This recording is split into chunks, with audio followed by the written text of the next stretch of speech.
Hello, everyone, and welcome to altPOV.radio. Tonight, our guest is Stephen Bassett, and Stephen, as many of you know, who are researching into the field of UFOs and disclosure, Stephen is a leading advocate for ending the 65-year government-imposed truth embargo regarding an extraterrestrial presence engaging in the human race. He is a political activist, lobbyist, commentator, and the executive director of Paradigm Research Group and the Extraterrestrial Phenomena Political Action Committee, and is also the executive producer of the X Conference. Since 1996, Stephen has assisted numerous organizations and initiatives working to accomplish a couple of goals. First is to raise public awareness of both the extraterrestrial presence and the truth embargo. Also to convene upon open congressional hearings to take government and agency witness testimony, and also to incite the political media to appropriately cover the attendant issues. Stephen has appeared in over 1,000 radio and television talk shows and in numerous documentaries, speaking to millions of people about the implications and likelihood of disclosure. Disclosure meaning the formal acknowledgement of the extraterrestrial presence by world government. And Stephen continues to work to create a broad-based coalition within the extraterrestrial phenomena research activist community capable of reaching out to the 20 million plus American citizens who are following the politics of disclosure with interest and concern. And there's probably no more important endeavor right now when it comes to disclosure and UFOs and the presence of an alien intelligence. The goal really is to form a political awareness of sufficient size to influence government policies and actions leading up to and following the formal acknowledgement of the extraterrestrial presence. And Stephen certainly has been a leader and pioneer in that area. Stephen, thank you for being on the show tonight. We really appreciate you being with us. Yes, Jack, it's great to be with you. We, I've known of your work for years, and I always look at it from the standpoint of, there's different areas. There's always different areas of research and the kinds of things that researchers get involved with, and I've met a lot of different people in this field, but probably, not that one area is necessarily more important than the other, because they're all extremely important to the understanding of the phenomena. But I think from a practical standpoint, what you've tried to do has been critical. And I think because there's so much frustration, I think there's so many people who objectively know in their hearts that there has been some kind of a cover-up and that we don't know everything. The government's not telling us about this. Tell us a little bit, and we're going to get into, you're doing some amazing things right now, extremely important things. Tell us a little bit about how you got started in this line of work. Well, my engagement of the issue is not particularly intriguing. I mean, I just made a decision to do it in 1995, late 1995. I like to say it was a midlife crisis. I was 49, and I just didn't feel I was doing anything that really amounted to much. And something in me said, you need to make a decision right now. And after a few months, it turned out that decision was to engage this issue, which I had known about my whole life. I was a science fiction reader when I was a kid, like so many, the golden age of science fiction in the 50s. I studied math and science, got a degree in physics, so my head was there, but I had never really acted on my awareness of this subject matter. But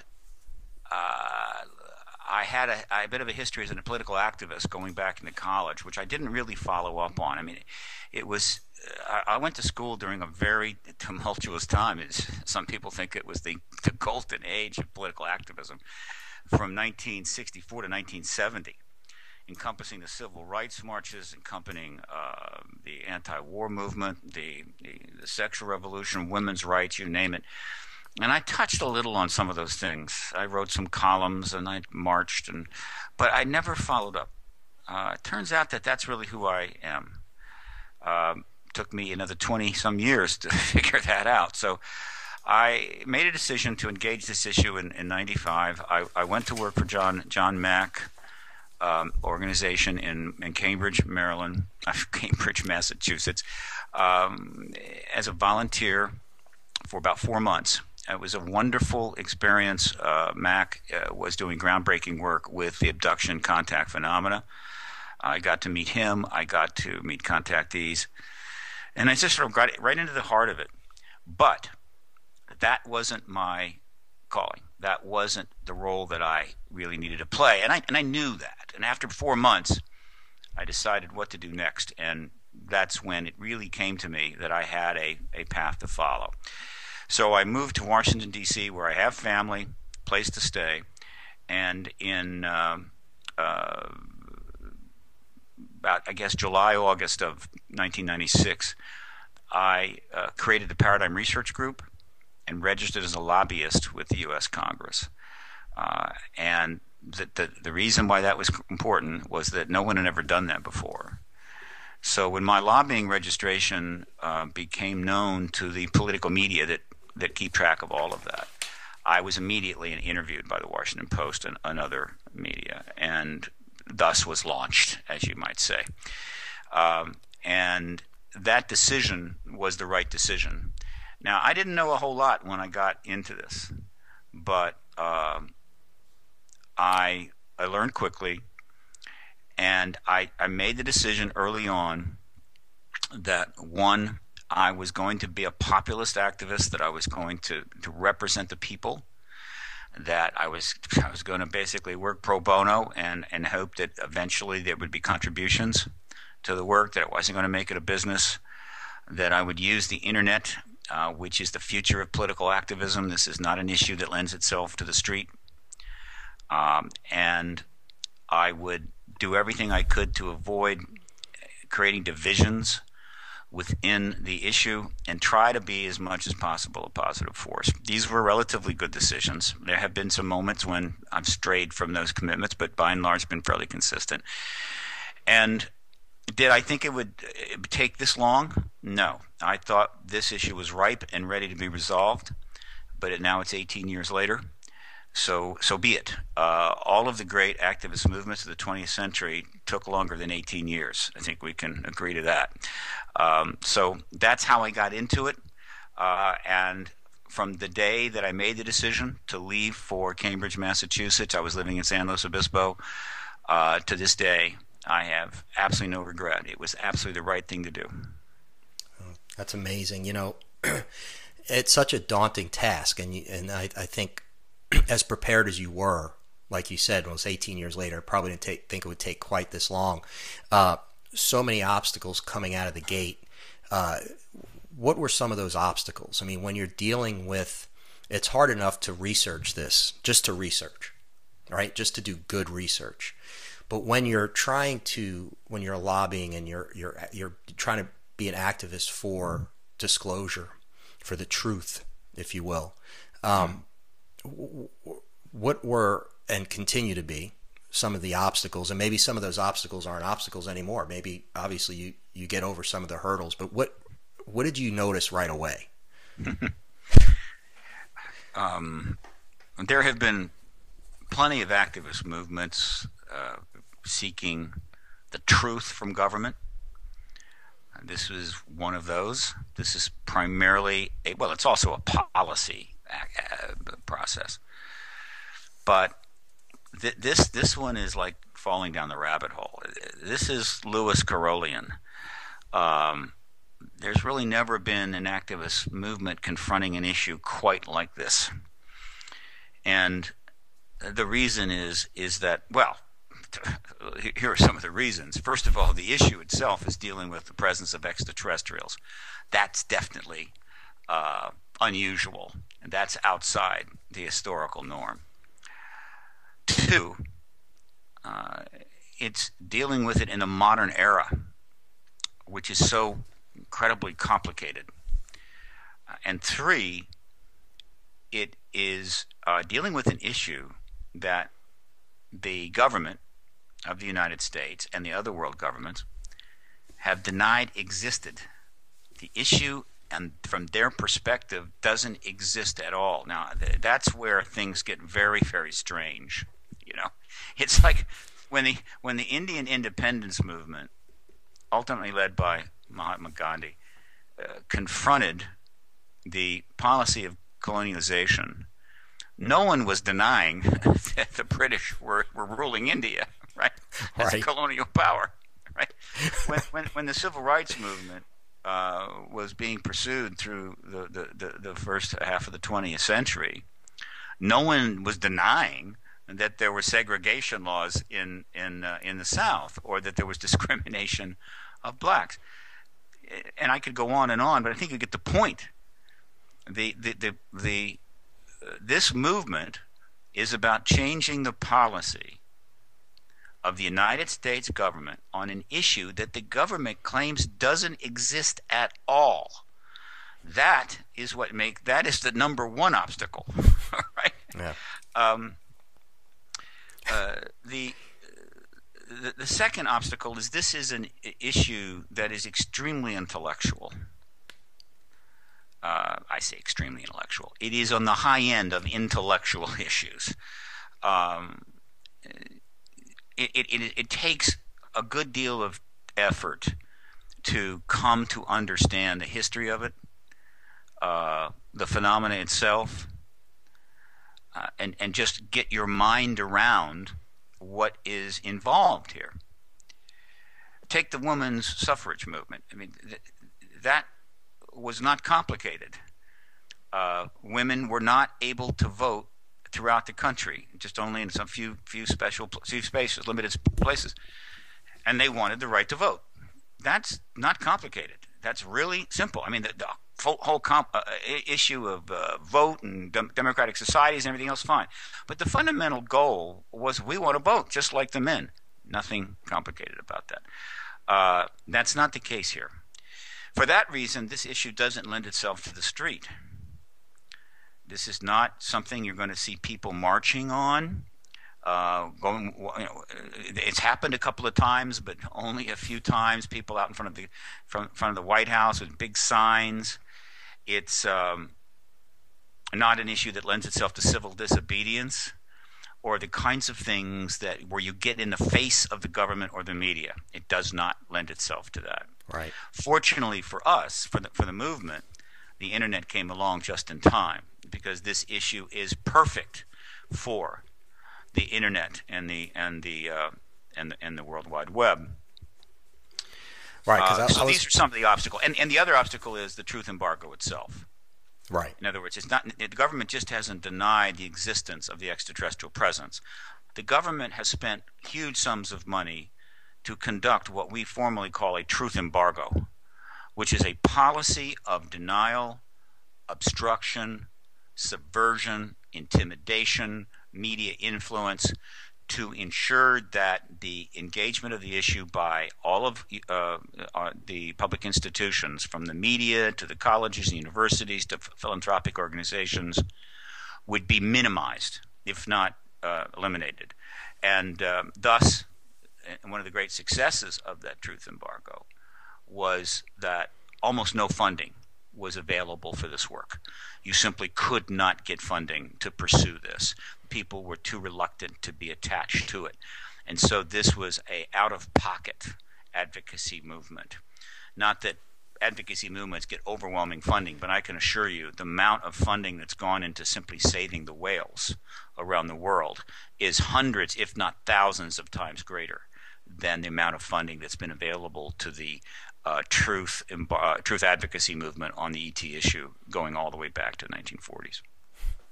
You know, and one of the things, it also doesn't lend itself to traditional press coverage, because obviously, you know, the press covered the women's suffrage movement, they covered civil rights movement, but as part of that embargo, they're definitely not covering this. So, or if they do cover it, they cover it in a negative way, making anyone out who is involved or is interested or who suggests that it is a reality, make them out to be either crazy or just, you know, misinformed or what have you, or a hoax or whatever. Well, I need to clarify that. Yeah. Yeah. Look, the situation is not that straightforward. The media has actually written thousands of articles about this. There have been tens of thousands of articles in the English language press about this issue, about UFOs, flying saucers, ETs, whatever you want to call it, going back to the 40s.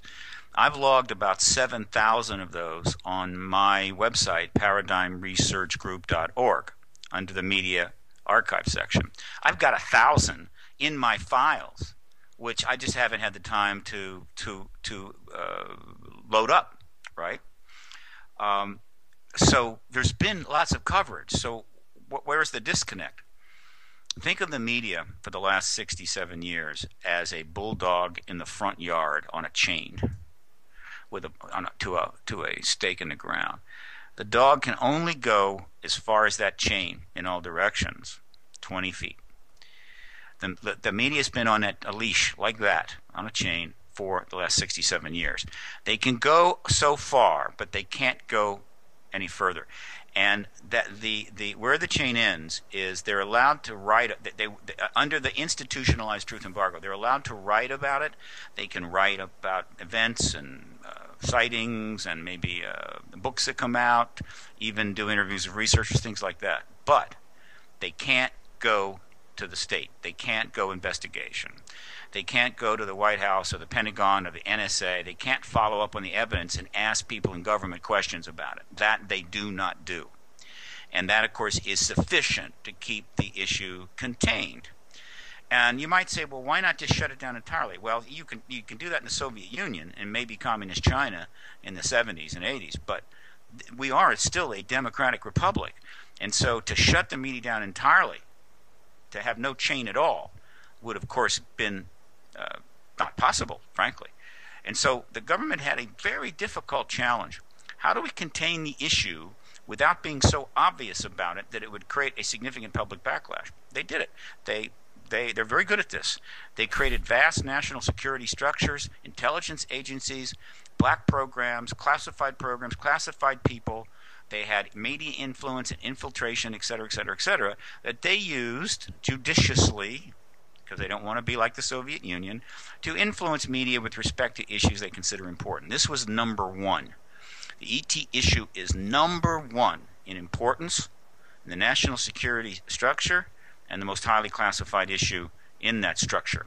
The only reason why this isn't buried completely out of sight is the extraterrestrials, bless their hearts, can come and go as they please, and there's not a damn thing the government can do about that. And so that does create a bit of a problem if you're trying to create a complete shroud or cloak around something. So the media has been on that chain for 67 years, and how would you you know what a dog is like that's chained up for a long period of time? Gets really kind of frustrated. You don't want to be in the yard the day the chain on that bulldog that's been in that yard for years and unable to go anywhere breaks. And that's what we'll be talking about later. Okay. You mentioned that the government's very good at this, and obviously they have been. How it almost seems how have they been able? I know you just talked about it a little bit, but let me switch gears. We talk a lot about, I think when people talk about government, right, they sometimes group every form of government together. All the government we know about, our congressman must know. Well, I can't believe my congressman isn't doing anything about this. Can you enlighten all of us a little bit about that, how that really works? Because I think if you went to, and you have over the years with some of these press conferences and the press club and some of the other things that you've done and Dr. Greer has done, that you've gone and you've actually gone to congressmen and they're like, really? I mean, they sincerely had no clue or certainly weren't privy to the information that we would think they would be. Mm-hmm. Sure. Look, I said this situation is Lewis Carrollian. It is. It's Alice in Wonderland territory. Right? Let me give you the bigger picture, and so your audience can maybe understand how bizarre this is and why we're dealing with an issue that requires, I guess you could say, innovative, out-of-the-box approaches. The American public have been polled on the ET issue repeatedly, going back, well, after the Cold War. The polls really got going, and you can find them. Just do UFO polls or polling and go into Google and start pulling them up. But sci-fi, CNN, Reuters, Time, and so forth, they have done these polls. And we have a relatively clear idea of where the American people are. Now, by that I mean in terms of what they think in their head, not what they will say or do. It's their opinion. That's what opinion polls are about, right? What is your view on this subject? And you're able to give that information anonymously. Well, here's what we know. That approximately 50% of the entire adult population of the United States believes this phenomena up there is extraterrestrial.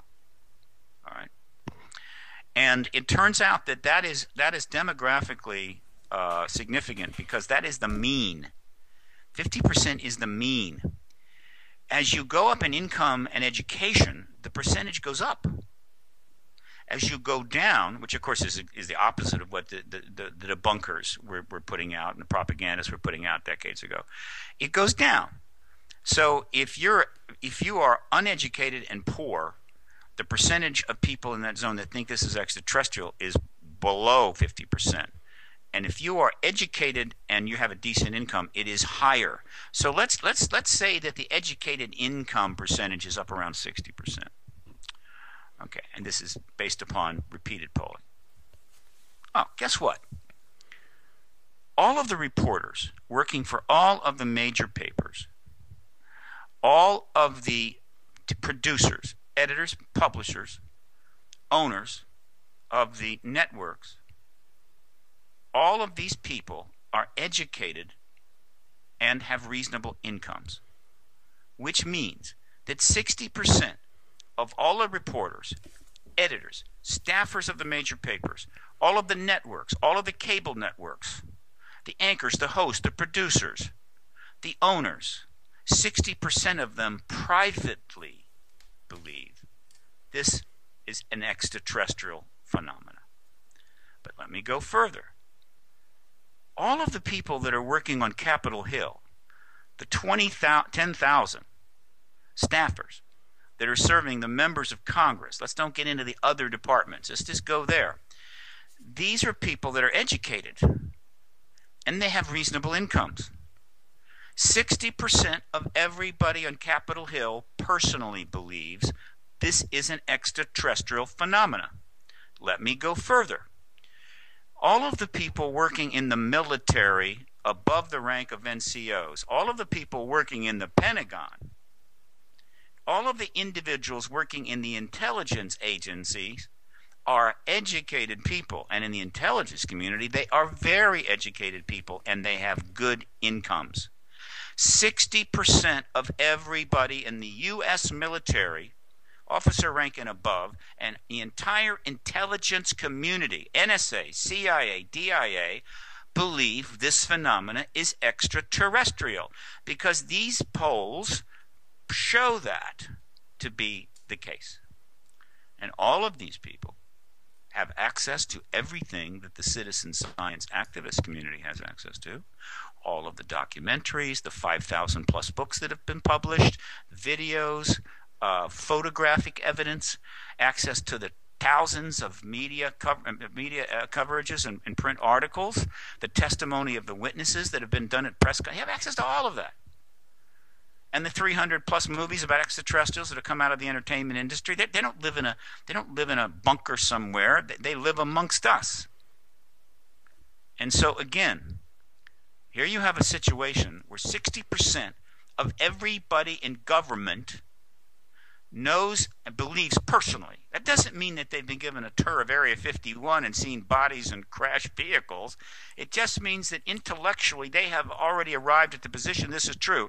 60% of the government that says this doesn't exist at all know it exists.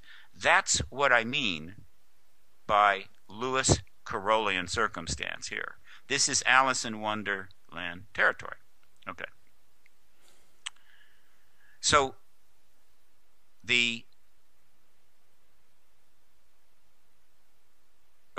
let me stop there. I made that point. Now I want you to revisit your question again so I can expand on it, please. Okay. Well, I was, how has the government or parts of, again, the misconception that all the congressmen know exactly what's going on. Yes. Okay. Yeah, I understand. Yeah. So right away, when you say the government, right, doesn't do this, doesn't do that, really what we're referring to is the management of the extraterrestrial issue. Now, right after Roswell, the government created a group to obviously deal with this issue. That makes total sense. And they brought together, Truman brought together top people to address this extraordinary situation. And that's, we wouldn't expect anything else. And that group was obviously directly reporting to the president and was known by a number of people. I'm certainly high level in the administration. And that's where the management of this issue begins. However, over the 67 years that follows, what has happened is that the management of the extraterrestrial issue has slowly sunk deeper and deeper and deeper into the ever-expanding, huge national security complex that begins really in earnest in 47 with the passage of the National Security Act and the creation of the CIA and so forth. Over time, it sunk far enough into the national security world, deep enough, that it essentially disconnected from the political oversight, which starts to happen after Kennedy, and is fully the case by the administration of George H.W. Bush. Now, what does that mean?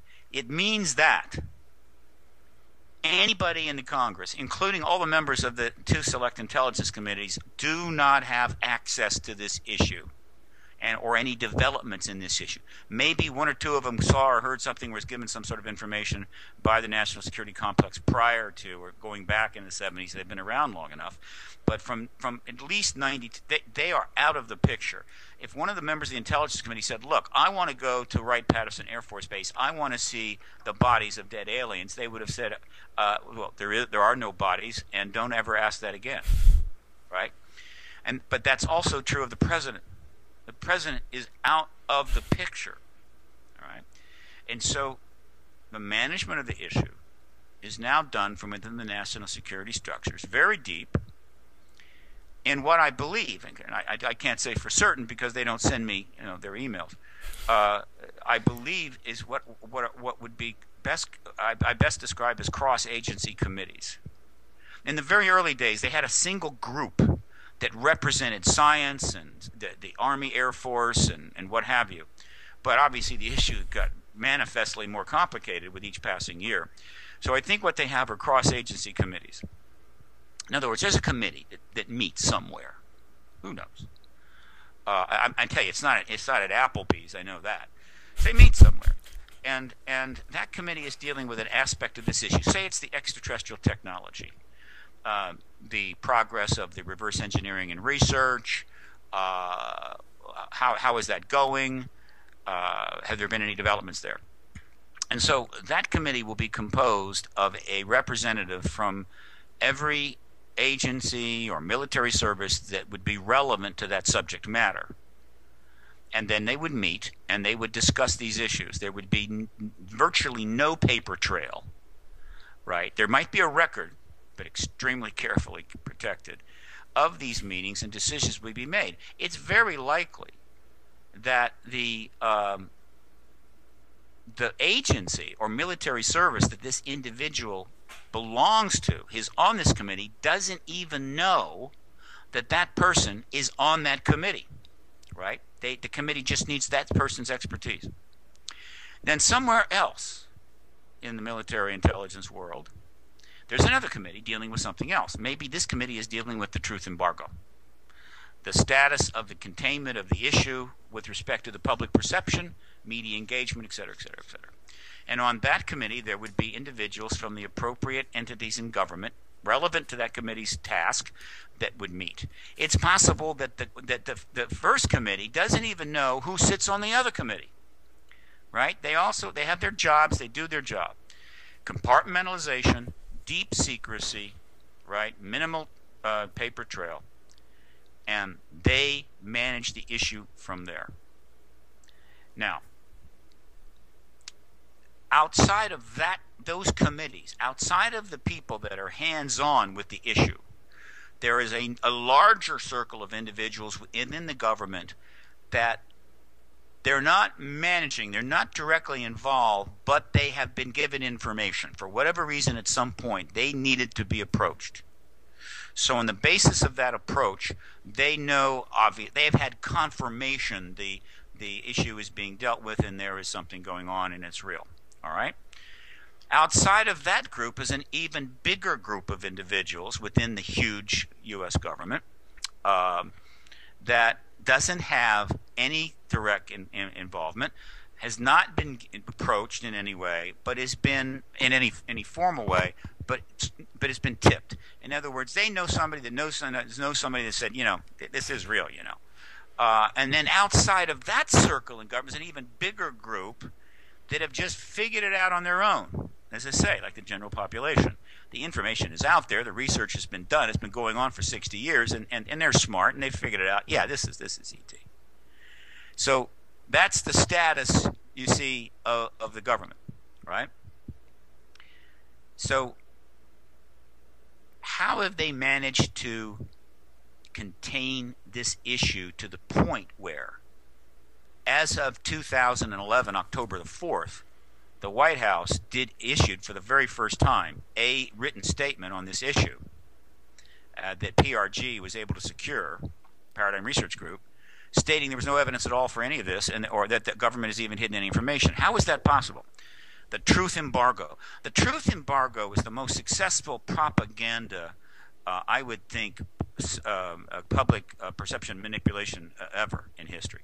There have been plenty of them, believe me, right?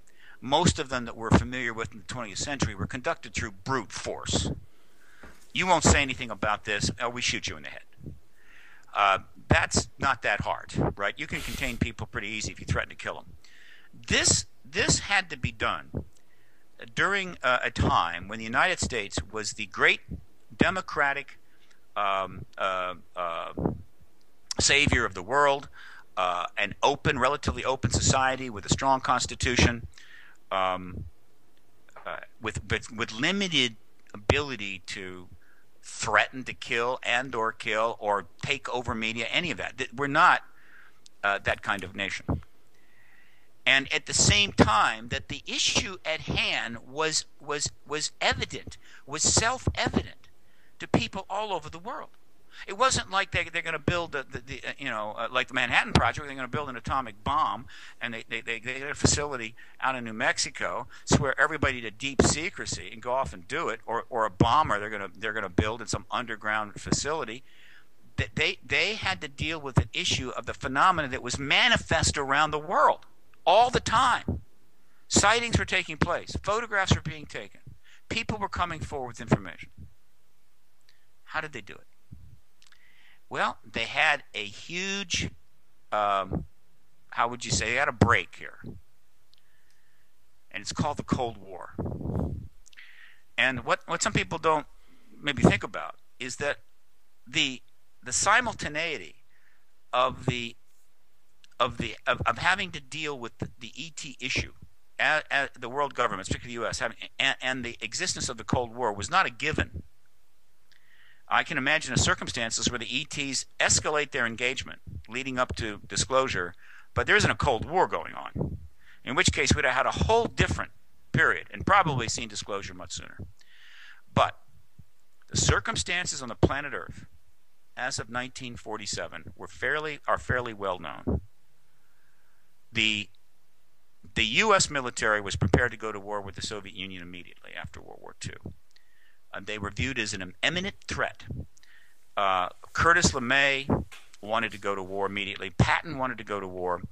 Churchill in 1946 declared there was an Iron Curtain across Europe. Stalin was clearly a difficult person. He was already demonstrating that he had almost no boundaries. By 1947, we knew that they had stolen the atomic bomb and the fusion bomb secrets. They were working on building their own atom bomb, which was tested shortly thereafter. And of course, they had picked up quite a few of their version of paperclip German scientists. And so we knew in 1947 that the Soviet Union was going to build atomic and hydrogen bombs and missiles to put them on, and that that the next war was already underway. Then the build up to the next war was underway, and that it would be nuclear. Right? In addition to that, we have a crashed vehicle from Roswell with dead bodies, one live body, and ET technology in it. And that may not have been the first one. We may have gotten a couple at that time, and there might even have been one in the possession of the government prior to World War II that would have been very well kept and not dealt with much because why? World War II. Plus you had the Foo Fighter events where you have all of our planes being essentially shadowed by what are almost certainly ET technology. And they knew about that, but they didn't do anything about it. Why? World War II. That's why. But in any event, so in 1947, they had both of these things happening at the same time. One was not known to the public, and one was manifestly known to the public. All right? And so when they set about to build the security apparatus to confront the Soviet Union, which was essentially, which launches the age of ultra-intelligence, ultra-coversion, and ultra-technology in the service of war. They had an unlimited budget. The American people weren't going to deny them anything. Whatever you want, right? And so they were able to build this complex, classify whatever they wanted, build underground facilities, train spies, and engage the media, meaning, we're facing the possibility of a nuclear threat. So you will go along with us, okay? Right? You have obligations to the national security. And the media is going to go, fine. We helped you. We cooperated with you in World War II, had to defeat the Axis powers. Now we've got a Soviet threat. What do you need? And because they could do all of that, they were able to essentially, the ET issue and everything needed to service the truth embargo was essentially piggybacked on that public mandate. And so they were able to do everything they needed to do to deal with the Soviet Union, and the ET issue simply rode along behind it. And so they were able to funnel huge resources and apply all of the techniques and skills and technology they developed to confront the Soviet Union to contain the ET issue. In other words, they really had the ability to do it right, and they did. And everything they did will be the story that will be told thousands of times, and thousands of books will be written about it. But just to give you a little taste, just a tiny taste of the kinds of things they were able to do, I will quickly tell your viewers the story of the National Enquirer. All right? The National Enquirer. This tabloid, it's called, and its child, the Weekly World News, and now its joint partner, the Globe. The National Enquirer, unlike any other paper in the United States, this is a little less more ambiguous in the United Kingdom,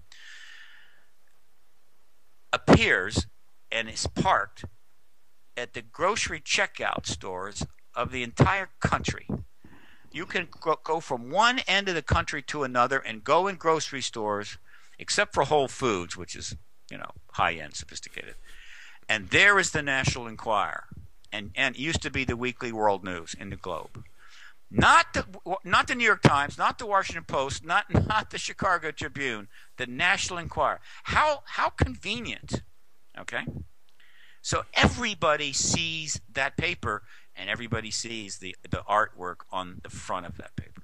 Okay, that's pretty cool. That's a pretty substantial advantage that paper has. Of course, now you got all kinds of other. You got all these, all these magazines, People and Us, and everything else. But the National Enquirer remains. And at one time, it was there all by itself.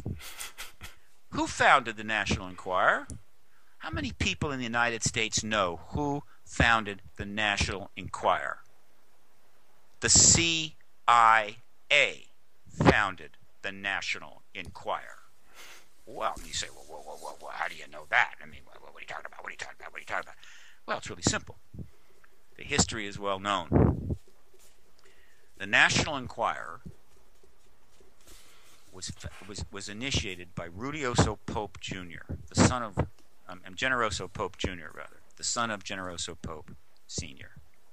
Generoso Pope Sr. was an Italian, highly successful Italian immigrant who owned Italian newspapers and other media outlets in New York, and was very influential, very powerful, tons of connections throughout New York politics.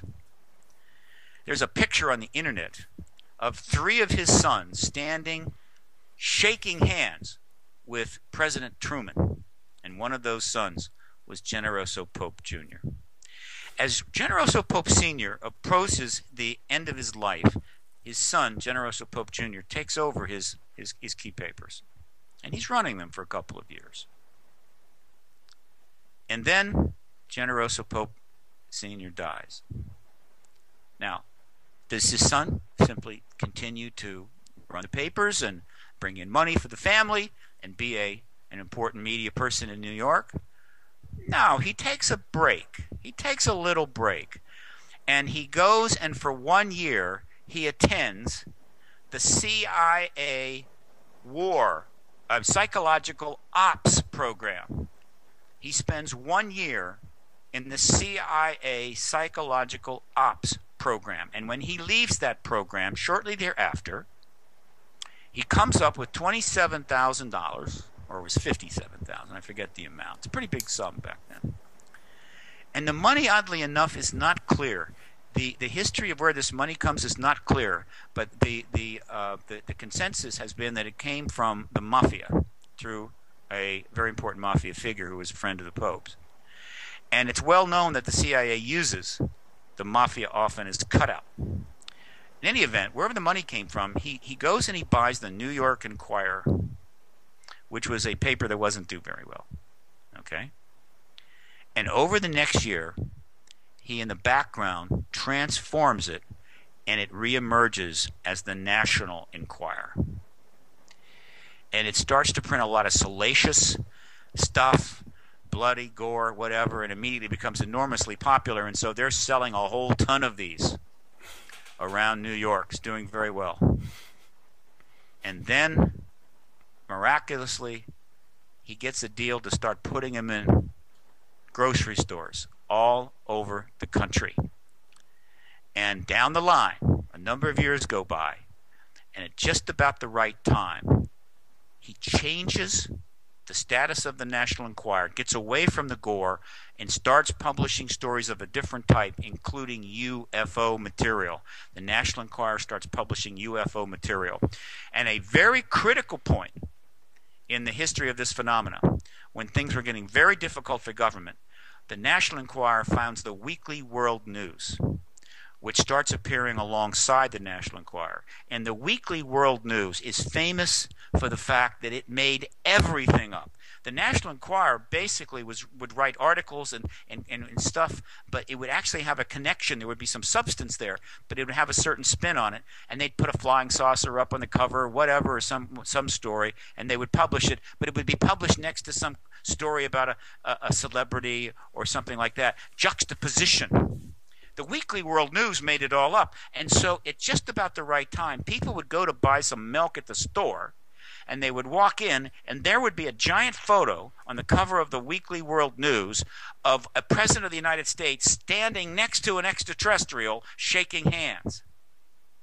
And you want to know something? There's a whole lot of people in this country, even to this day, that think the Weekly World News was actually news.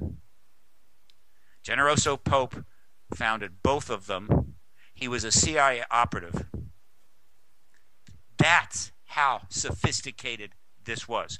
Do you want to even speculate how many times an American citizen buying groceries saw a cover of the news or the Enquirer with some story that would be a distraction or an undermining of the truth process on the ET issue? We're talking tens of billions of times. Now, multiply that by hundreds of other endeavors: misinformation, disinformation, containment of the major papers on the issue, containment of the major networks on the issue, right? And you build, with billions of dollars spent, the most extraordinary propaganda, public, how would you say, manipulation of reality ever conducted by any nation in the history of the world. And that is the status, that is the reality that the truth advocacy movement on this issue started to confront in earnest in 1992. Wow. Two questions, and that's a great segue, because the second question is, and then I'll go back to it, but I want to ask a quick first question. Let me ask that first question first. Do you have any idea why, in whatever year it was that it was decided to conduct a truth embargo, when that happened, and why instead of coming out or just going with it right away, they decided they can never know about this? Yeah, citizens. We have a pretty good idea. Look. Remember, I told you the history. So, yep. In '47, when they got slapped in the face by the fact that, and here's how they got slapped in the face: the base commander at Roswell Army Air Force Base hadn't gotten the email, so to speak. He had not been given, well, and that's not surprising. I mean, whatever they knew prior to '47, they had not instituted any kind of a systemic program within the government. And so the base commander didn't know. They got a craft, and he authorized a press release that went out to the public. Obviously, it's a famous press release. Yeah, Roswell RAF, captures disc. And the cat was out of the bag. And so you got media coming from all over the country heading toward Roswell. Of course, trains and planes and boats were a little slower back then, so they didn't get there right away, but they were on their way.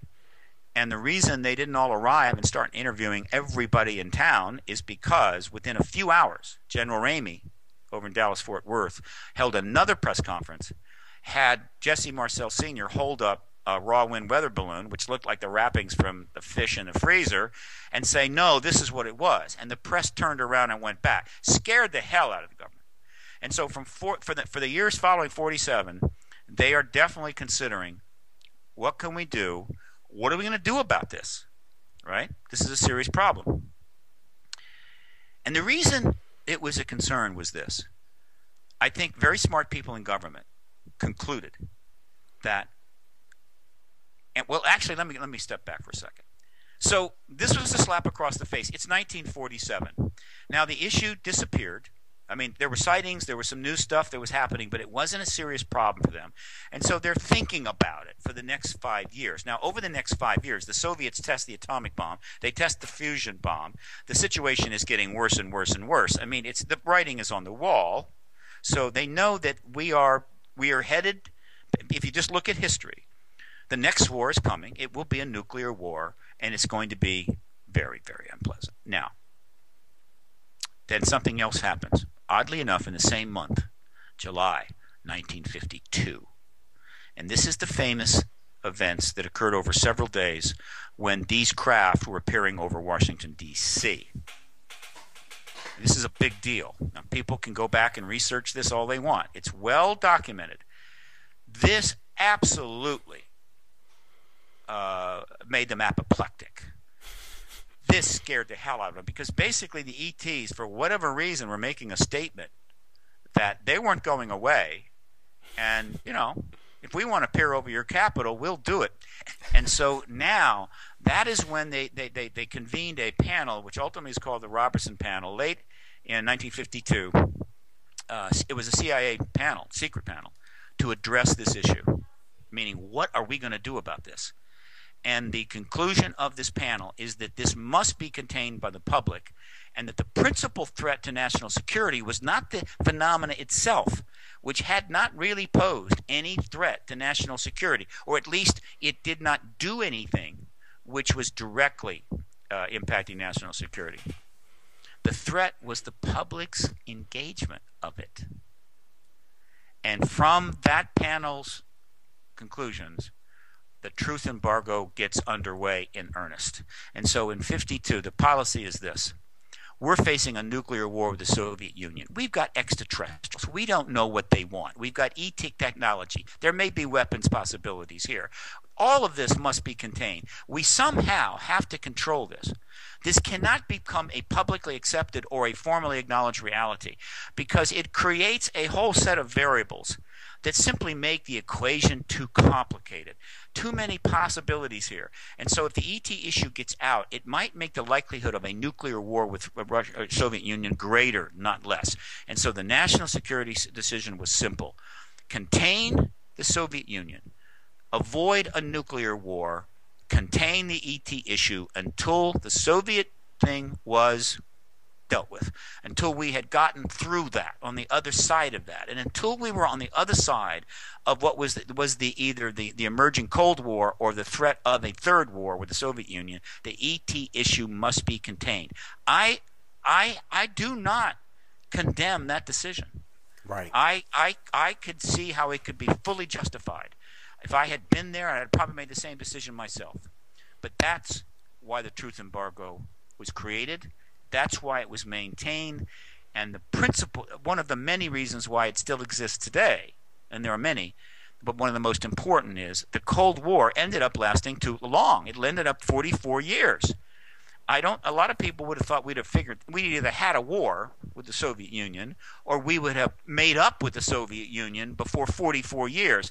And so by the time the Cold War is over in 1991, late 1991, the truth embargo was fully institutionalized. It was part of the American DNA. You didn't have to send out emails reminding people you can't go there. And that gave it a momentum that has allowed it, among other reasons, to be still in place 22 years later. Okay.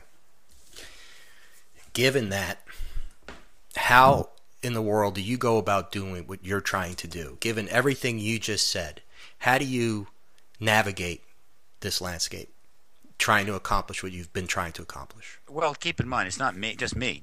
There has been a truth advocacy movement developing since 92 in earnest. There had been activities prior to 92, there's no question.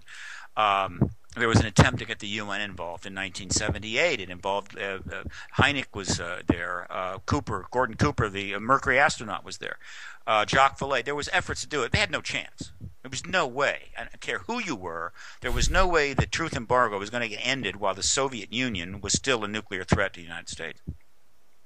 So in 92, the movement gets underway. It has been, again, under the reasons I gave earlier, this has been a movement that has been operating fairly under the radar of the general public's attention, but yet growing steadily since 92. One of the most important developments that brought this movement to the next level had to do with an interesting gentleman by the name of Art Bell. Art Bell was a professional radio personality who had done talk for some time. And around the mid-90s, he was fed up. He changed course. He decided, or in the early 90s, he decided to get into the alternative phenomena, ETs, UFOs, that kind of stuff, and other things, and get away from the standard talk. He hated politics. He disgusted with it. And so he became the late-night talk show host of a program that's called Coast to Coast AM with Art Bell. And it became extremely popular very quickly. Right? Then he made a momentous decision around late 1996. Even though he hated politics, he decided that he would allow people to come on his show that were dealing with the ET issue, not as a phenomena, not as the latest sighting, not as paranormal, but as a political activist agenda. In other words, he brought on politics of UFOs, eventually to become politics of disclosure, eventually to become exopolitics. He allowed people like me and others to come on and talk about the political resolution of this issue. And for the first time in history, the people pursuing the resolution issue had a core audience in the millions to talk to, not for 3 minutes like being on CNN, but for 5 hours. I did some Art Bell shows. I was on for 5 hours, right?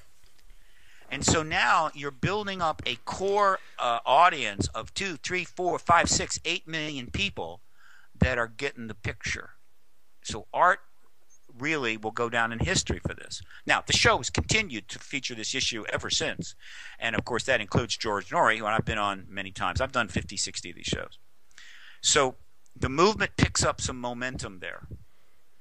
And then there's another sea change in the year 2000. In 2000, about 9 years after the end of the Cold War, America's allies started to break ranks. They've become dissatisfied with the fact that this truth embargo was still in place. They wanted it out. They wanted this issue to be resolved. They wanted the ET presence acknowledged so we could get on with civilization, whatever the hell civilization was going to be.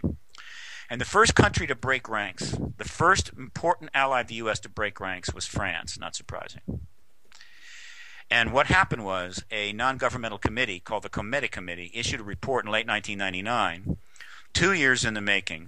And that study, which just happened to include generals and admirals and top people formerly involved in the French national security structure, concluded that the phenomenon was extraterrestrial and discussed the reasons why the U.S. was maintaining secrecy.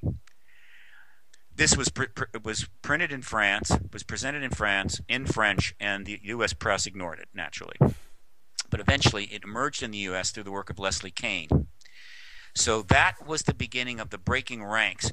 4 years later, the French government released thousands of files to the internet. The UK government followed with something like 7 releases. Tens of thousands of documents were being released. Other nations jumped in, mostly our allies. New Zealand, Canada, Australia, Sweden, Denmark, right? Also a lot out of South America, Argentina, Brazil, Chile, great deal of activity in Mexico. And so from 2000 on, basically one country after another is sending a public message to the U.S. We are ready for this embargo to end, but we are waiting for you. That, of course, gave enormous impetus and provided significant support to the truth advocacy movement. And most of PRG's contributions start in 2001 and go forward. And so this movement is essentially operating in cyberspace through a mass of networked sites, blogs, and it is getting support around the world because obviously when these countries release these tens of thousands of files, this is exciting people in those countries who are on the net to engage the issue, download it. I don't know how many millions of times these documents have been downloaded, but it's millions of times. They're in computers now all over the world, right?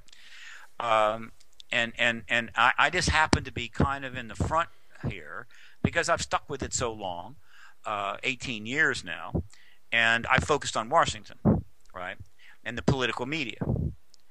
So what's been going on since 1992? And now we're going to get to the meat of this. We're going to get to the real stuff right now. Is I have been representing the public's interest in resolving this issue in the form of a chess game with the United States government.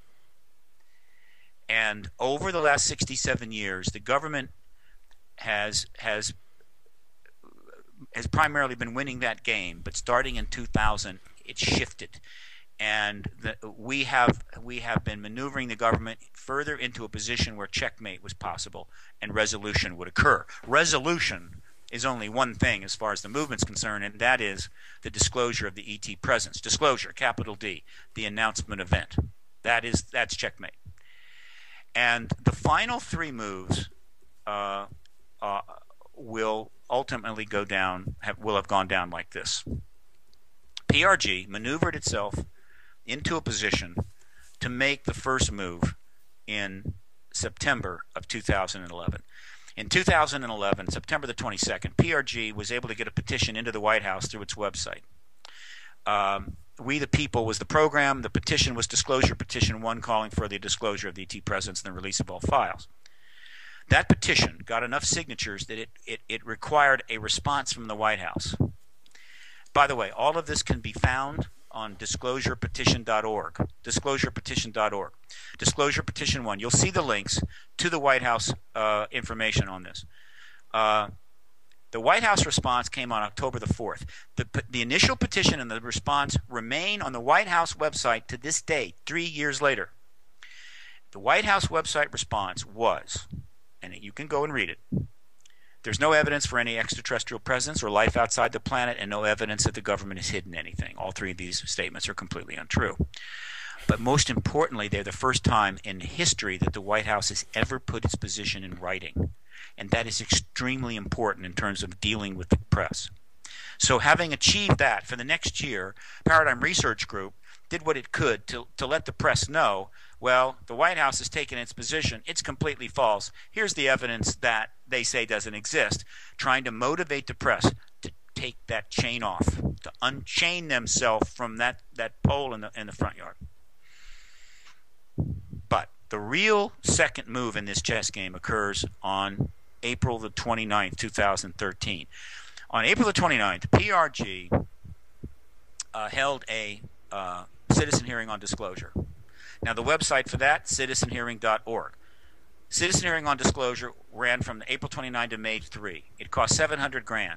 What we did was we brought 42 witnesses from 10 countries into the National Press Club, and we held a mock congressional hearing in which they presented testimony, written information, oral statements, and answered questions for 30 hours over 5 days from 6 former members of the U.S. Congress, 5 representatives, 1 senator.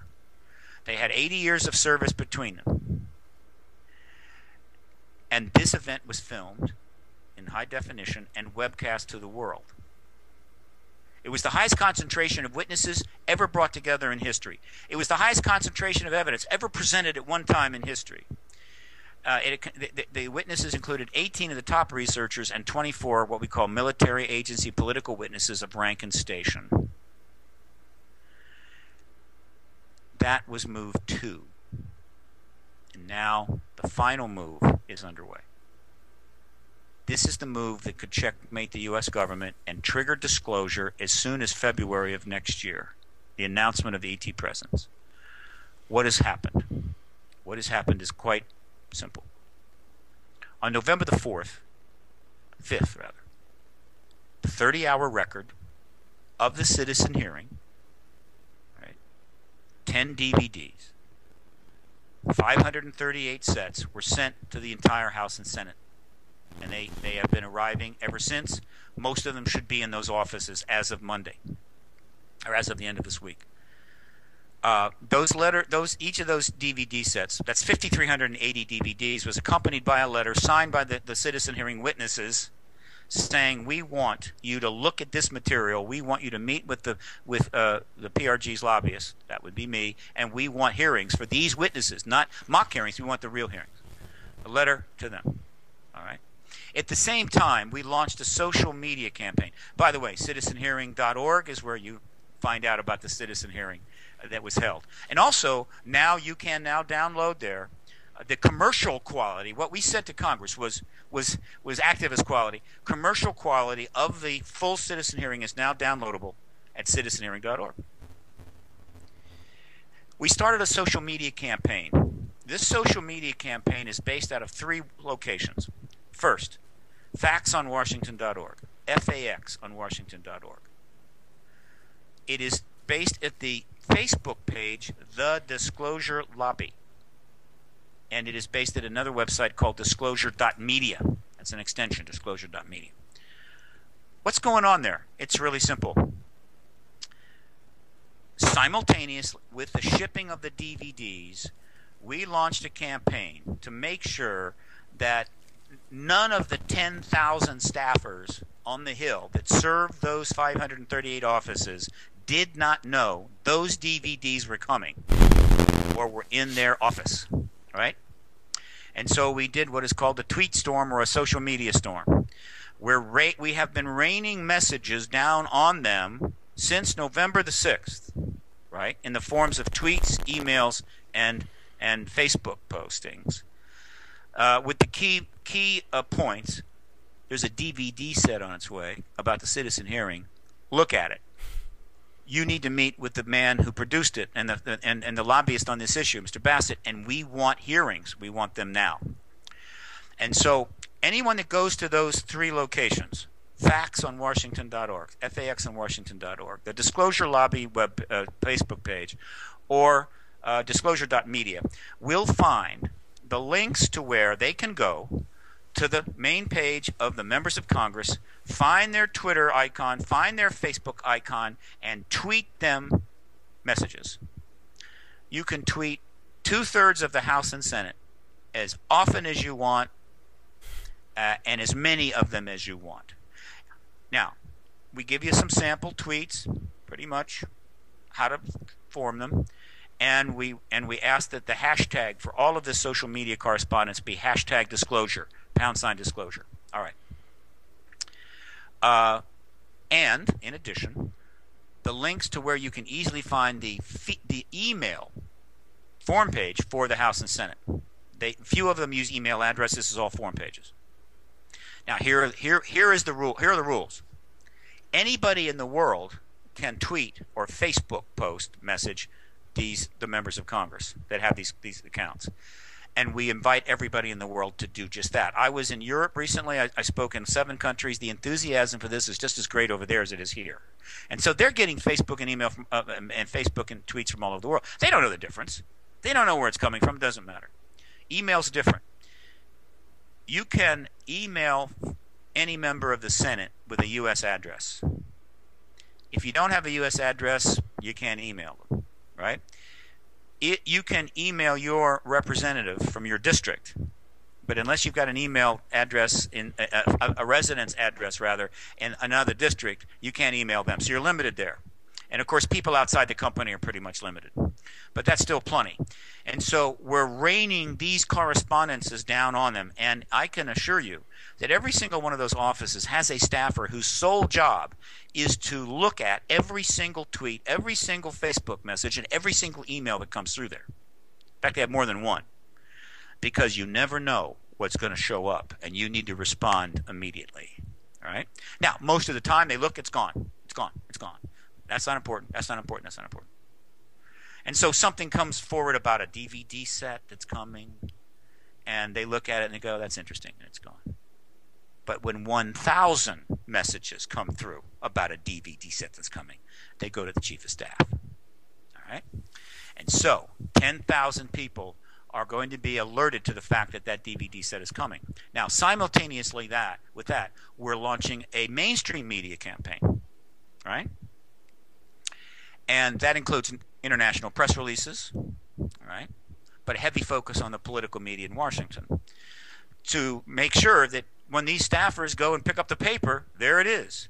When they turn on the television, there it is, right? This DVD thing is all over the place. I guess we'd better look at these DVDs.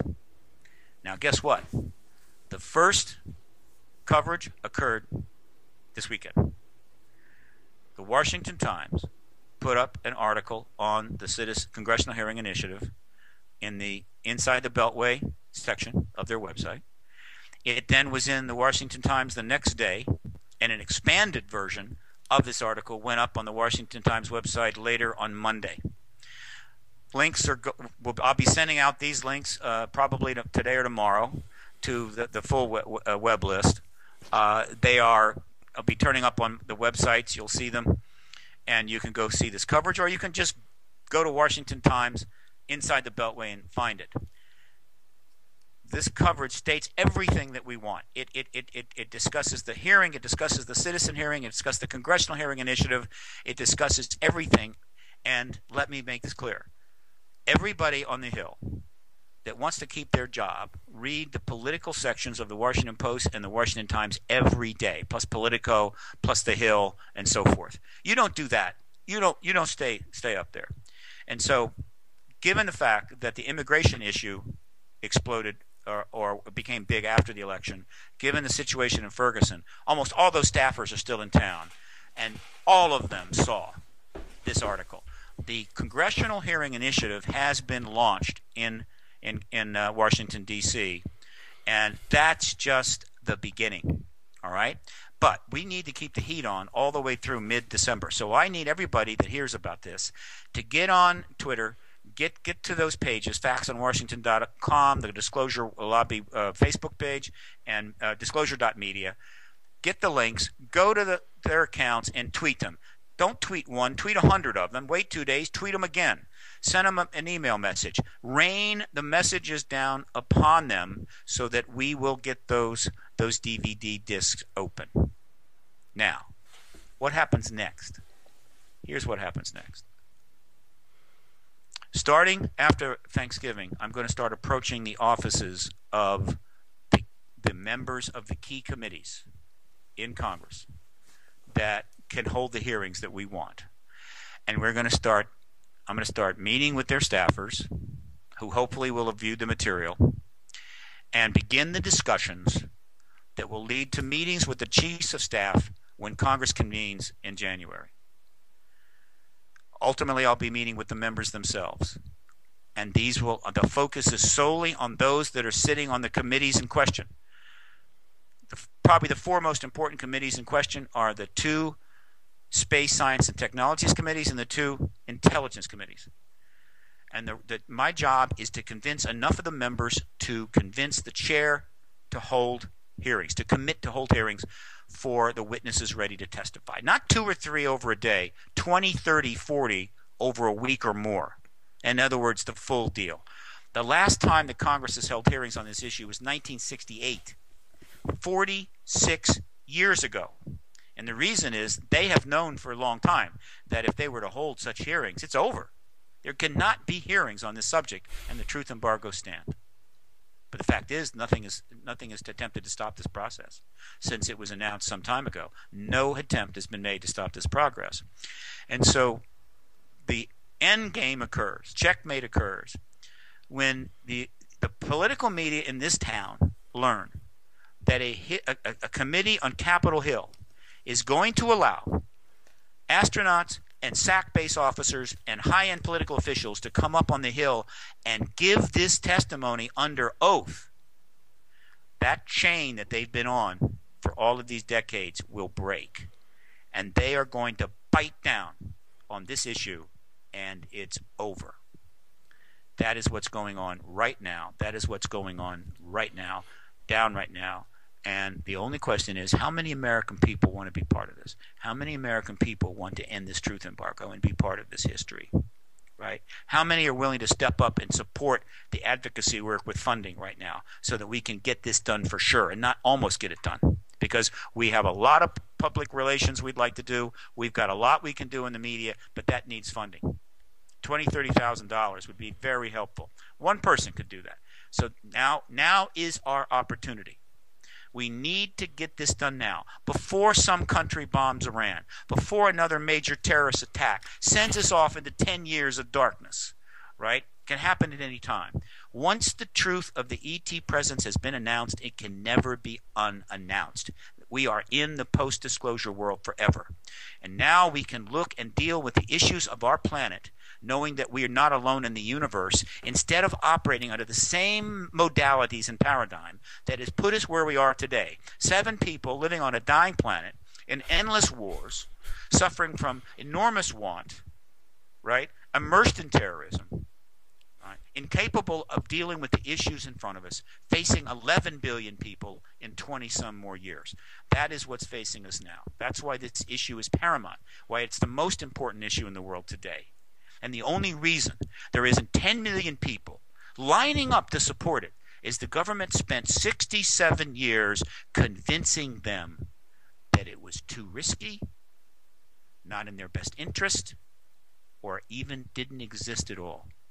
It's time to pull the curtain down from the Wizards of Oz. It's time to acknowledge the emperor is in fact naked. It is time to deal with the truth of this matter. Right. And once this checkmate move occurs, what is there anything at all the keepers of the secrets can do? Yeah. What'll happen? And this is, well, first of all, get ready for the greatest show on earth. All right, I'll tell you. Even if you're one of these people that hates television, you're going to go out and buy a 70-inch ultra high definition LED, okay? Right. You're going to put it right here in the living room, right? You're going to put a refrigerator in the living room. You're going to stock it with food and beer, and you're going to sit there and say, all right, what do you got, right? What'll happen the day after disclosure? I mean, a million things, but one of the most important things to anticipate after disclosure takes place, which will, by the way, be on a Friday evening, so it'll be Saturday, is this. The entire media structure that has been on that chain for 67 years and basically servicing the truth embargo will immediately defect to the American people. No network, no paper, no show is going to say, well, we think we probably should stick with the government on this, and we're not going to cover it, and we're not going to put any pressure on them. We're not going to ask any questions. Watch their readership go away. Watch them be vilified. Every single media thing, except maybe, I don't know, the Voice of America, immediately shifts over to the American people. And come the day after disclosure, you have the press spokespeople for all of the various organizations, the State Department, the White House, the Pentagon, the NSA, and so forth, standing in front of microphones, facing off against 80 million adult Americans and the entire American media, and thus will begin one of the greatest tug-of-wars of all time, in which they're going to explain to the media and the people why they can't tell them too much too soon, and the American people and the media are going to be saying, you're going to tell us everything right away, and the tug-of-war will begin. Back and forth, right? A little something comes out, it's checked out, maybe they don't like it, has to be reviewed, the American people say we want more, they say you can't, and back and forth it will go. And how long this will go on, and how much information comes out too soon, I cannot certainly assert. But I can pretty much say with confidence that the government probably is overestimating their ability to contain what they want to contain, and that much more is going to come out faster than they want, and that ultimately it will all come out. Right. And internet being one of our allies here is what you're saying too, as well. Well, the government is already using the internet to some degree, mitigate the issue as a different disinformation source and so forth. We know that it's not too awful, but they're using it. They may try to use it afterwards, but no, the internet, and this may not be an accident. Understand, this issue starts in 1947. And I'm sure there wasn't a single soul living on the planet that knew what a tweet was in 1947. And so 67 years later, when the announcement is likely to come, it will be announced into a world where half of the world's population owns a computer and either has a Facebook, tweet, Instagram account, right?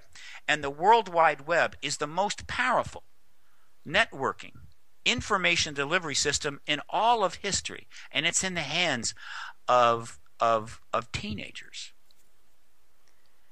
Thus, it is profoundly advantageous and helpful to the public's interest, because there is simply no way that the secret empire, as powerful and as ingrained as it is, as funded as it is, can stand up against 3 billion people with computers and internet access and say to them, we'll get back to you when we feel like it, right? Or you all 3 billion, you're on a need to know basis, okay? And frankly, we don't think you can handle the truth. No. And so in the end, they will give that truth up. And that may not be a coincidence. It may be that this ultimately had to happen after the internet, after the social media, after the massive connection of people around the world, after the closed circle that began with the mythological Tower of Babel. This is something I've never said publicly. I'm going to say it now. Yeah, it's nothing. I mean, I just never got around to saying it. The mythological Tower of Babel was the moment in history when supposedly the people of the world were suddenly forced to speak 1,000 tongues so they couldn't communicate with each other, and thus began the divisions of the human race, which led to control and war and 10,000 years of miscommunication. Well, in just the last 10 years, something extraordinary has been happening that doesn't get enough attention. And it is the combination of the computer that you and I are communicating on, the World Wide Web, the Internet, and the advancement of software translation programs, which get better and better every year. Now, some people still complain about them, but they really ought to chill. And what does that mean? I can go to any website in the world, Bolivia, Belarus, China, Shanghai, and bring up a website and translate it into reasonably understandable English. Or if you're in Spain, you can go to another website and translate it into Spanish. The ability to communicate worldwide across the language barrier without everybody going to school and learning a language, I tried 3 times, I failed miserably every time, has here. And it'll get better and better. Within a few years, I will be able to go to a Russian website. I will be able to translate that site, and the English that I will be reading will be of a level comparable to academic English, including the nuances of idioms and popular expressions. We're just a few years from that, meaning everybody can communicate on any subject at any time. The Tower of Babel has finally come down. Again, if you are the state propagandist and you are trying to play games with reality, whether it's in Russia or China or the United States, and you're confronting what will soon be 5-6 billion people able to communicate across the language barrier instantaneously on their computer, you had better be prepared to give it up. In other words, the age of what I would call institutional reform of the political systems in favor of the collective commons is about to begin. And if we don't launch a nuclear strike and destroy everything, the 21st century will be the turning point in the history of the human race that leads to a planet that actually is worth writing home about. Right. And the accountability part of it, will there be accountability on certain people, or will there be a way where no one really takes full accountability? I'm assuming that's what you mean by the greatest show on earth. There's going to be a lot of that going on. That's just the accountability is just a tiny fraction of the greatest show on earth. Trust me, I said the greatest show on earth. I'm not fooling around here. Very important question. Immediately after disclosure, Paradigm Research Group will put out press releases and begin some background discussions, pushing 2 important ideas: Truth and Reconciliation Council and amnesty. This issue is simply too big and too important for the human race to spend the rest of the 21st century suing each other. Okay. Right. So Truth and Reconciliation will be straightforward. A lot of people, by the way, confuse these two. Truth and Reconciliation will be along these lines: that anyone obviously it's going to be about the U.S. government. I mean, I invite other nations to follow suit. But Truth and Reconciliation would mean those people in the United States military intelligence complex that broke laws,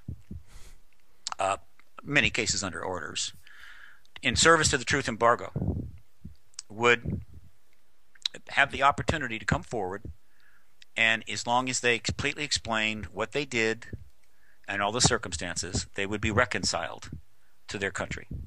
All right? No action taken against them, period. Amnesty is a little different. Amnesty is meaning that if you are someone in the government, you've done nothing wrong, but you have information, and you'd like people to know about it, that you could come forward and you could give it and be free of any recriminations. Now, understand these two programs. It's not like they're going to get instituted the next day. I'm going to put them in play so that people can start thinking about them, right? Because I can assure you, the government is not going to be thrilled if a whole bunch of people immediately, 3 days after disclosure, start coming out and talking like that. It's going to be very upsetting to them. The government doesn't want that. What needs to be is an initial formal process of engagement and information transference, right? Then that should happen first. And then over time, right, the opportunity will arise. I think it'll become more appropriate where people can come forward under amnesty as part of this information flow, right?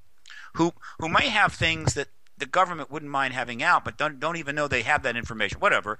And then also, as information comes out, inevitably, because of the huge amount of people that are going to be engaging the issue and all the researchers that are already in place now, there's going to be information emerging about certain individuals, and there's going to be accusations of criminal activity.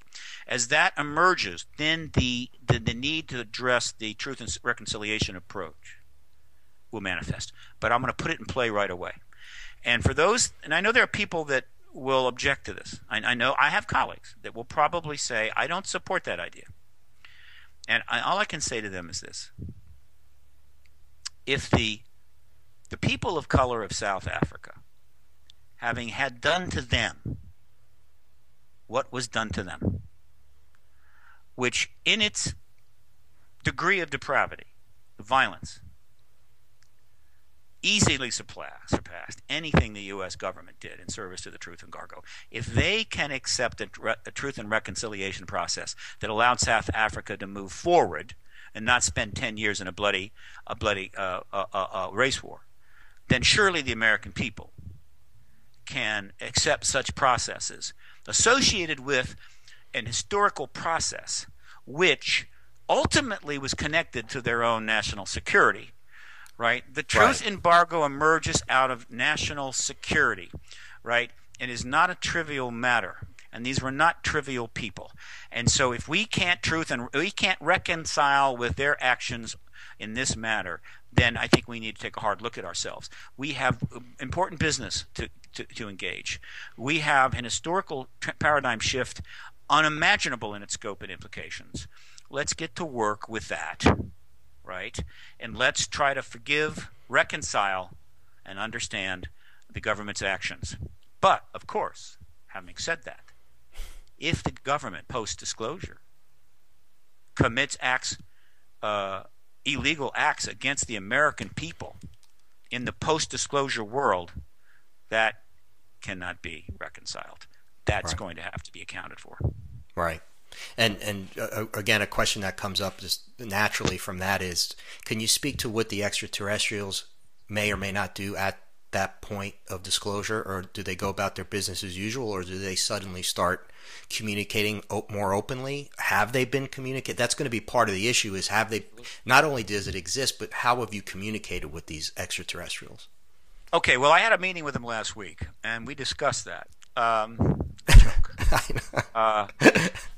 We don't know what the ETs are going to do. Only they know what they're going to do. I have some things that I mentioned that people should maybe think about and watch for. My if I'm asked, what do you think will happen regarding the ET's post-disclosure? Just give us your best, because I'm not a seer. I don't predict something is going to happen. I simply say these are the kinds of things that could happen, right? I say I don't make a prediction in the hard sense. I have a strong hunch that the disclosure event, this announcement, is a very significant milestone that is part of a process that's been underway for this entire 6 decades. And it will clearly lead to a massive global engagement of the issue for real, right? All levels, all institutions, tons of money available for it, right? No problem. And that the learning curve for the human race on the ET reality, as known at least by the researchers and the government, will be extremely steep. And over about a 2-year period, we're going to learn a great deal. And there's not going to be too many people in the world that can't hold a conversation about ETs. Logically, such a situation would make open engagement, open contact realistic. And given the pace of this transition since 47, I don't think that's going to be a long time. I would not be shocked at all if open contact doesn't take place within about 2 years. Now, there's been plenty of contact. It's not been open contact. It's covert contact, right? Coming into somebody's bedroom and taking them up into a craft and giving them physical examination is not open contact. Right. But having correspondence with members of government or with our government and or with our media, if not in physical, but through electronic communication, whatever, that's open contact. I believe that is possible. And of course, after open contact, all bets are off. I think ultimately a political alliance is in our future, because it's clear they're already cooperating with each other, because there's more than one group here. And if they're cooperating with each other, then why couldn't we be cooperating with them? I sense that's where it's going. That's common sense. But, of course, we don't know. Another important thing to watch for that is on my list of possibilities that I consider important is that if I'm the ETs and worldwide disclosure takes place, I would want to end the covert contact program. I would want to stop. I would not want to be taking people anymore. Right. Whether or not they love us and can't wait for us to show up, or whether they're still petrified, it doesn't matter. I would end that program. I would not want to be doing that post-disclosure. So it's possible that those people that are having that kind of contact will see it end. In fact, I wouldn't be surprised if they haven't been slowing it down over the last 10 years, cutting back, knowing kind of what's going on. So I would anticipate that. Right. Because there are going to be a lot of people who are saying, well, wait a minute, if there is open contact, that's going to there are going to be people that bring that up as an issue. Say, hey, wait a minute, what have you been doing to us for the last 67 or possibly thousands of years? The U.S. government has an enormous public relations problem. Yeah. And the ETs have a pretty substantial public relations problem. Right. But guess what? Guess what? If you wanted to be the public relations firm that took on either one of those clients, take on the ET job. Take that one. You want to know why? It's real simple. Given what we know about them, and we know a lot from the contact reports, of which there have been hundreds and hundreds of thousands. If I'm the ETs, and this planet that I've been engaging with God knows how long has finally done a global acknowledgement event, and everybody on the planet pretty much knows we're here. And I've been working with humans in a covert project for years, and I'm anticipating that the planet Earth now is going to be part of some sort of larger alliance. I would want to make amends. Okay? And so what could I do that might make people feel better about us? Well, guess what? For those of you out there that are suffering from any one of the human, what was the Shakespearean phrase? the maladies that ail us. I believe the extraterrestrials, frankly, given what we know about them already, probably have the ability to provide the necessary technology to cure every disease we have. I don't think there's anything we got they can handle. Everything. Right. Particularly anything genetically connected. They are extremely advanced in the life sciences. And people say, well, how do you know that? We are advanced in the life sciences now. We are on the verge of major breakthroughs. So let's just take us out 1,000 years, all right? So if I'm them, I do not see any logical reason why they would not provide that technology. I don't see why it violates some sort of galactic code. I don't see where it messes us up.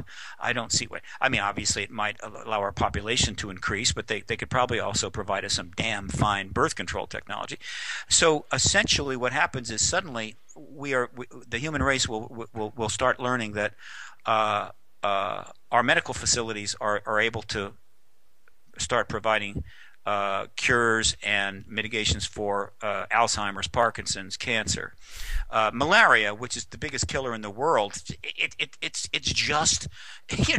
just it's just a particular disease that we can't get our arm around. But with the right technology, we could probably eliminate it in a year. Right. So all of a sudden, you got hundreds of millions of people who are having their life extended and are seeing their life enhanced and are looking at a potentially disease-free life. Let me tell you something. You'd be amazed at how fast the public relations problems, the ET, would disappear. Yeah, you're right. Right? And so that's the client you want to take.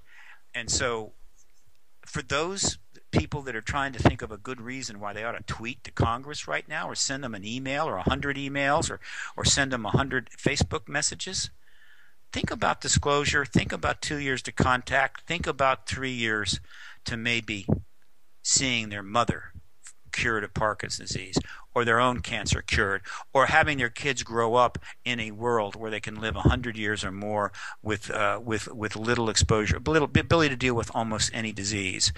Because let me tell you something. There is no moral basis whatsoever that humans or life on this planet should be denied the ability to exist longer and more healthy. Right. Just as there's no moral reason why the human race could not divine technology so sophisticated it could send a rocket to orbit the moon and land on the moon and come back, or understand quantum physics. This is nothing more than the advancement of scientific knowledge. And so if extraterrestrials have the life sciences to make our lives better, there is really no basis that I can think of why they wouldn't give it to us. Or why they might at least help us get it ourselves. And so if that isn't a good enough reason to spend a few minutes petitioning your Congress to open up a box of DVDs, I just don't know what it would take. And to close here, because I do need to go. Yes. At the very beginning, you asked me about the aspects of this issue that are challenging. And I think I've made my point. Consider the issues that we've discussed. Consider the points that I've made.